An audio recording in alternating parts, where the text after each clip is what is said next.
안녕하세요. 이야기 맛집 대작가TV 대작가입니다. 오늘은 시놉시스 작법 시리즈 줄거리 8편 줄거리 구성에 관련된 이야기 해드리겠습니다. 이 구성이라는 건 앞선 시간에 플롯을 의미한다고 했잖아요. 플롯이 곧 구성이다. 근데 우리가 흔히 플롯하고 그냥 일반적으로 구성하고 말을 할 때는 그 단어가 가지는 의미나 개념이 사실 약간 차이는 있습니다. 쓰임에 있어서. 그래서 플롯은 좀 더 좁은 의미의 인과관계 구성들을 말하는 거고, 제가 지금 말씀드리는 줄거리 구성이라는 건 큰 틀의 줄거리 구성, 이야기 구성을 말씀드리는 겁니다. 이야기 참 작은 요리를 하는 기분이다. 다양한 재료를 넣고 나만의 레시피로 만드는 것처럼 이야기도 비로소 완성된다. 이야기 맛집 대작가 TV 맛있게 봐주세요. 그래서 스토리 구성 중요 포인트는 뭐냐? 인물과 소재가 중요하다. 우리가 이야기를 구성할 때. 그리고 이 인물과 소재는 곧 주제를 나타내고, 이 주제는 그 드라마의 가치를 나타낸다. 다 이렇게 통한다는 거죠. 그래서 이런 것들을 고려하셔서 진행을 해야 합니다. 보통은 어떤 주제를 정하고 내가 이 드라마로 어떤 이야기를 하고 싶은지 정해서 관련된 인물을 창조하고 소재를 발굴하고 하죠. 근데 이게 잘못하다가는 주제를 벗어나기도 하고 서로 이렇게 맥락이 통해야 되는데 쓰다 보시면은 삐끗할 때가 있어요. 이전에도 얘기했지만 이렇게 구성을 잡고 쓰시는 분들이 계시고, 그냥 바로 대본 작업하시면서 이야기를 잡아가시는 분도 계시고, 본인의 성향에 따라서 다르다고 합니다. 이제 구성에는 액자 구성이 있고 흔한 구성이다. 액자 구성은 흔한 구성이고, 미드식 시츄에이션은 좋지 않다, 쓰지 말자. 작가 지망생은 X. 액자 구성이라는 건 많이 들어보셨겠지만 또 모르시는 분들을 위해서, 액자가 이렇게 있잖아요. 죄송합니다. 제 마음이 삐뚤가 봐요. 액자가 이렇게 있잖아요. 그래서 이걸 이제 외부, 내부 이렇게 있잖아요. 외화, 내화 이렇게 표현도 하는데, 틀이 있는 거잖아요. 어떤 그림을 쌓아서 이렇게 틀이 있는 게 액자인데, 이 바깥 이야기가 있는 거예요. 바깥 이야기가 있고 안에 이야기가 있고. 그래서 여기가 현재 시점인 거죠. 쉽게 설명하자면 여기가 현재 시점. 보통 이런 구성의 이야기들은 과거 이야기들을 해요. 뭐 이를테면 할아버지가 옛날 이야기를 해주면서 과거로 이렇게 회상하면서 넘어가는, 그러면서 이야기가 진행되는. 그래서 내부는 이제 1인칭 시점이고 내부 이야기는 3인칭 시점인 경우가 많다. 이런 식으로 진행되는 극이 이 액자식 구성이다. 이야기 구성이다. 그래서 요 안에 이야기가 다 끝나면 다시 현실로 와가지고 지금은 그래서 이렇다. 뭐 이런 식으로 끝나죠. 그런 영화들 많죠. 타이타닉도 그런 식으로 진행이 되고, 국제시장도 그런 식으로 진행이 되고, 살아왔던 일들을 되뇌이는 그런 식으로 많이 표현이 되고 활용이 된다. 그런 게 액자 구성이다. 근데 요런 구성들이 꽤 흔하다. 미드식 시츄에이션.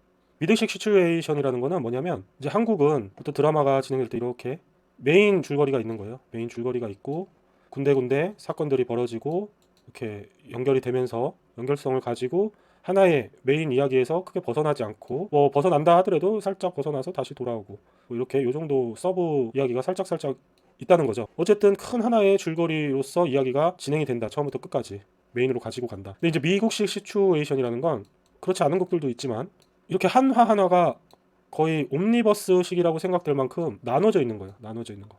벗어나서 캐릭터와 에피소드 위주로 구성된. 미드 보면은 그런 것들 많이 있잖아요. 저는 어렸을 때 맥가이버 굉장히 좋아했는데, 그 외화들이 이런 미국식 시츄에이션이 많았죠. 그래서 얘네는 시즌도 많고 굉장히 장편이죠. 에피소드들이 각자 다 다른 거예요. 이야기가 진행되는 거예요. 하나하나가 이렇게 이야기가 이런 식으로 진행이 되는 거죠. 그 안에 살짝 공통된 이야기 흐름들이 살짝 변화를 주면서 나오긴 한다. 중간에 봐도 큰 무리가 없다. 이 하나를 이해하는데 이야기적으로. 이런 것들을 미드식 시츄에이션이라고 한다. 지금 국내에서도 간간히 이런 식의 드라마가 있긴 있는데 흔치 않죠.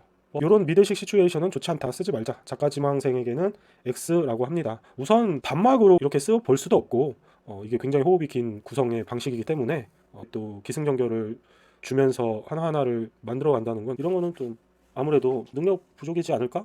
그래서 작가 지망생의 경우에 이런 게 좋지 않다라고 말씀을 해주신 것 같아요. 그리고 액자 구성은 좀 흔한 구성이니까 고려해서 진행을 해라. 이런 게 뭐 크게 뭐 매력을 못 준다는 거겠죠. 차라리 그냥 일반적인 형태의 쭉 메인 줄거리가 있는 현재 시점의 구성으로 깔끔하게 가져가는 게 작가 지망생에게는 더 낫다라는 의미로 말씀해 주신 것 같아요. 큰 줄기 사건, 가지 사건 정도로 해가지고 질적인 큰 사건, 전체를 관통하는 사건 구성으로 가져야 한다. 전사는 이전의 역사라고 했죠. 극이 시작하는 시점 이전의 역사들, 그런 것들이 있다면 등장인물에서 풀어주거나, 등장인물 설명란이 있잖아요. 진짜 필요한 정보라고 하면은 거기에 작성해 주시거나, 아니면 줄거리 중간에 풀어준다. 처음부터 이 전사를 써버리는 거는 좋지 않다라는 거죠. 현재부터 시작을 해야 되는데 현재 시점에서 일단은 시작을 해야 되는 거니까. 근데 이 전사가 중요한 부분을 차지하고 있다면 굳이 해줘야 된다면 현재로부터 시작하다가 전사의 이야기는 중간에 풀어주는 게 도움이 된다. 시놉시스 내 그 줄거리를 말하는 거 시놉시스 거기서 이제 풀어준다. 그렇게 중간에 풀어줘라. 전사 빼고 현재 스토리에서 기승전결이 나와야 한다. 현재 스토리에서 기승전결을 해준다.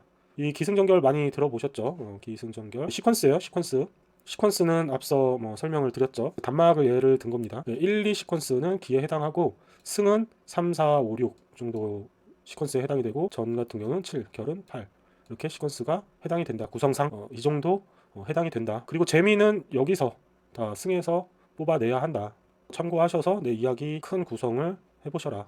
시퀀스 1 지금 무엇이 시작되나 도입부죠. 도입부 오프닝 굉장히 중요하다고 했죠. 기에 해당하는 부분인데 오프닝 사건 주인공, 초목표, 장애물, 적대자, 배경 등 이런 것들이 기에서 다 나와야 한다.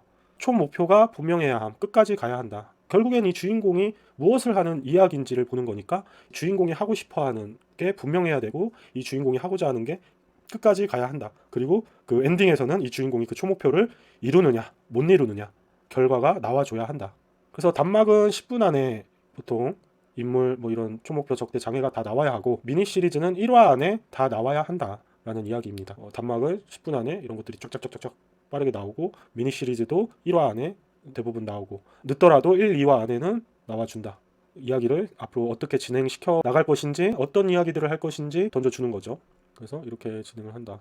구성을 생각하자. 아까도 말씀드렸지만 캐릭터 위주로 생각할 수도 있고 사건 위주로 생각할 수도 있다. 그거는 이제 내가 어떤 주제를 이야기하느냐에 따라서 그거에 걸맞게 캐릭터 위주의 구성을 짜볼 것인가 사건 위주의 구성을 짜볼 것인가.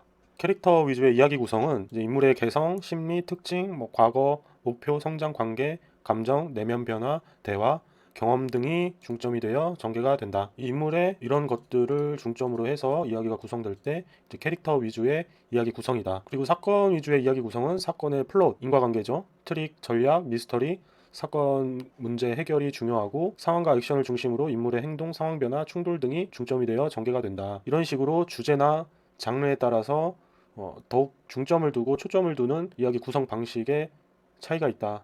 아주 별개로 놓을 순 없죠. 둘 다 복합적으로 고려해야겠지만 내가 말하고자 하는 주제나 장르에 따라 더 효과적으로 이야기를 구성할 수 있는 방법이다. 캐릭터에 초점을 맞추느냐, 사건에 초점을 맞추느냐. 캐릭터 위주의 이야기 구성은 주로 일상적인 드라마, 서정적인 드라마에서 많이 활용이 되고 인물의 성장을 초점으로 하는 그런 드라마들. 사건 위주의 이야기 구성은 보통 이제 범죄 수사물이나 이런 장르물에 활용이 많이 되죠. 어디에 더 힘을 주느냐에 따라 달라지는 거겠죠. 주의 사건에 캐릭터를 끼워 맞추지 마라. 앞선 시간에도 얘기했지만 이 사건과 캐릭터가 만나서 이야기가 흘러가는데 생각을 하다 보면 먼저 생각하는 것들이 있단 말이죠. 이런 사건 되게 매력적일 것 같아서 사건을 만들었을 때 후에 이 캐릭터를 거기에 끼워 넣어야 되는 경우가 생길 수 있다는 거죠. 끼워 맞춰서. 그러면 이제 자기적이거나 인위적이어질 수 있는 거죠. 그래서 캐릭터 위주의 구성은 장점은 생동감이 있고 자유롭다. 캐릭터가 하고자 하는 대로 흘러가니까 생동감 있고 자유로운 장점들이 있지만 단점은 극적 통일성이 떨어진다. 내가 만든 이 캐릭터의 사고방식대로 이야기가 진행되다 보면 전체적인 어떤 극의 통일성이 떨어질 수 있다. 인물이 초점이 돼서 이야기가 흘러가다 보니까 그런 것들이 있다. 사건 위주의 구성은 장점은 짜임새가 있다. 엉뚱한 얘기가 나오지 않는다. 캐릭터 위주와는 반대인 거죠. 사건 위주로 구성을 짜 넣으면 이게 딱 짜임새가 있는 거죠. 이외에 사건들이 벌어질 일이 없으니까 따로 엉뚱한 얘기가 나오지 않는 거죠. 단점은 자기적일 수 있다. 사건 자체가 정해져 있기 때문에 거기에 개연성이나 이음새나 캐릭터의 행동이나 이런 것들이 잘 맞물려야 하는데 이게 중요한 포인트인 거죠. 구성할 때 주의를 하시는 게 좋으실 것 같습니다. 사건 위주의 생각은 캐릭터가 갇힐 수 있다. 인물이 그 상황에 갈 수 있을지 고민해보자. 자연스럽게 가면 좋지만 내가 만들어 놓은 캐릭터는 그 사건과 뭔가 안 맞는 부분이 생긴다면 억지로 가야 되니까 이 캐릭터가 이 사건 때문에 좀 변형이 될 수가 있죠. 원래는 내성적인 친구로 만들어 놨는데 이제 내성적인 애를 버리게 되는 거죠. 그럼 이런 게 조금씩 변형이 되고 맞춰가다 보면은 이제 애초에 생각했던 시놉시스대로 아니면 내가 원했던 주제, 말하고자 하는 이런 메시지들이 점점 삐걱대기 시작할 수가 있어요. 그래서 그런 것들을 유기적으로 생각을 해야 된다. 여기도 나오지만 인물과 사건을 따로 생각하지 말고 같이 고민하고 맞춰봐라.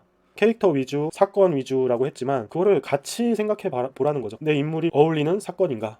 자연스럽게 이 사건들을 이어갈 수 있는 인물인가? 이런 것들을 같이 고민하고 맞춰봐라. 그래서 수없는 퇴고, 수정이 필요하다. 큐브 맞추는 것처럼 계속해서 맞춰 가봐야 되는 거죠. 그래서 너무 캐릭터 위주로만 생각해서도 안 되고 사건 위주로만 생각해서도 안 되고 둘 다 잘 고려를 해서 수없는 수정 끝에 서로 맞춰 가야 한다. 이건 지난 시간에도 뭐 말씀드렸지만 역할과 사건을 달리 생각해보라. 구조 안에 인물을 끼워 넣지 말자. 그러니까 이게 우리가 다 허구로 만들어내는 이야기다 보니까 이 이야기 구성을 할 때 삐걱삐걱 될 수 있어요. 이거는 인과관계와는 또 다른 문제예요. 원인과 결과가 분명하다 한들 이걸 보여주는 구성, 구조 자체가 자연스럽지 않다면 이야기를 따라가는 데 있어서 힘들 수 있다. 잘 고민하고 맞춰봐야 한다. 사건은 그게 도움이 되는가? 아무리 큰 사건이라도 그게 도움이 되지 않는다면 필요 없다. 서사가 커야지 에피소드가 크다는 의미가 아니다. 크던 작던 이 이야기에 도움이 되는 사건인가? 아무리 큰 사건이라도 그게 도움이 되지 않는다면 필요 없다. 뻔한 얘기지만 뭔가 빵빵 터져야 돼. 이래야 재밌지. 라고 생각하다 보면 큰 사건에 매몰돼서 뭔가 충격을 주기 위해서 뭔가 특이하고 새롭고 그런 걸 생각하다 보면 정작 메인 이야기 흐름하고는 맞지 않는, 도움이 되지 않는 그런 사건일 수도 있다. 서사가 커야지 에피소드가 크다는 의미가 아니다. 큰 흐름에서 도움이 되어야지. 그래서 그 서사가 점점 쌓여서 크게 완성을 시켜야지 그 하나하나 사건들이 크다고 좋은 것이 아니다. 같이 어울려져서 크게 쌓여야 한다 라는 의미입니다. 같은 사건은 동질감을 주지만 같은 불행은 거리감을 줄 수도 있다. 똑같은 사건, 뭐 교통사고를 당했어요. 나도 교통사고 당한 경험이 있다면 이거는 동질감으로 온다는 거죠. 아, 나도 저렇게 교통사고 당했었었는데 동질감을 느낄 수 있다. 같은 사건의 경우엔. 근데 같은 불행 같은 경우엔 거리감이 들 수도 있다라고 말씀을 하셨습니다. 교통사고를 당해서 뭐 다리를 잃거나 뭐 몸이 불편해졌을 때 근데 나도 똑같이 몸이 불편하고 같은 불행을 겪는 걸 보면 그게 불편할 수 있다는 거죠. 똑같은 불행을 보는 게. 그래서 그런 것들을 말씀을 해주신 것 같아요. 서두에 뿌린 건 걷어들이자. 떡밥, 밑밥이라고 하죠. 앞에서 그런 것들을 뿌린 것이 있다면 걷어들이자. 이거는 예전에 줄거리 앞쪽 편에서 말씀을 드린 거죠. 뭔가 계속 궁금증이 생기게끔 앞에 떡밥들을 던져줘야 한다. 그것들이 있다면 이야기가 진행될수록 걷어들여야 한다. 유기적으로 꼬아서 올라가라. 디테일. 유기적으로 계속 사건을 진전시켜야 한다. 유기적이라는 거는 앞서 그림에서도 표현했지만 요거죠. 이 유기적으로 다 이렇게 꼬아서 서로가 연관이 있으면서 영향을 주면서 이렇게 유기적으로 꼬아서 올라가라는 거죠. 이렇게 이야기가 흘러가야 된다. 여기서 그런 디테일들이 필요하다는 거죠. 옛날에 시골에서 제가 어린 시절 보냈기 때문에 그 새끼 꼰다고 그래요. 볏짚으로 이렇게 새끼 꼬거든요. 요즘에는 보기 힘들겠지만 집신 같은 거 만들 때도 그 새끼 꼬아서 이렇게 다 하잖아요. 그런 것처럼 이야기도 그렇게 볏짚으로 새끼 꼬듯 꼬아서 유기적으로 꼬아서 올라가야 한다. 계속 사건을 진전시켜야 한다. 그런 이야기 같습니다. 오늘은 이런 이야기 구성에 관련돼서 말씀을 드렸습니다. 이런 것들을 참고하셔서 이야기를 쓰시면 될 것 같습니다. 다음 시간에는 줄거리 9편 장르별 포인트입니다. 드디어 기초 작법은 이 편으로 마무리 짓겠습니다. 지금까지 시청해주셔서 감사하고요. 다음 시간에 뵐게요. 어릴 때부터 상상하는 걸 좋아했어요. 꿈은 아직 멀리 있지만 앞으로 헤엄치는 물고기는 아름답게 자라는 법이래요. 이야기 맛집 대작가 TV 단골이 되어주세요.